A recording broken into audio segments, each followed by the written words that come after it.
Breaking news शामिल कंदासीं। उबावड़े जे शहर रावंती मां मुबैना तौर अगवा थियल चाचे ऐं भाइटे खे पुलिस पारां बाज़ियाब करण जी दावा कई वई आहे। पुलिस मूजिबि फारूक अहमद रिंद ऐं संदसि भाइटे सईद अहमद रिंद खे 5 ॾींहं अॻु हथियारबंदनि अगवा करे विया हुआ। धाड़ेलनि सां मुक़ाबले बाद ॿिन्ही मुग़वियुनि खे बाज़ियाब करायो वियो। ॿिए पासे इलाइक़े में चोॿोलनि त राजूड़ी कोशिश ऐं धुंग भरे ॿिन्ही मुग़वियुनि खे बाज़ियाब करायो वियो आहे।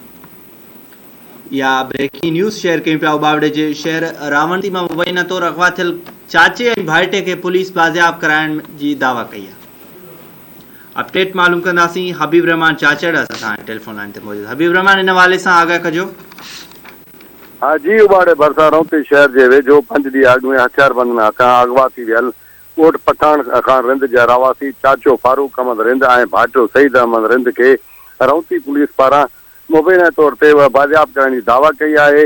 ऐं जॾहिं त SSP घोटकी अज़र खान मुग़ल जो चवणु आहे त रौंती पुलिस ॾोहारियुनि सां मुक़ाबलो दौरान बाज़ियाब कराए वरितो आहे। ऐं जॾहिं त हथियारबंद धाड़े में जेका आहिनि उहे फरार थी विया आहिनि।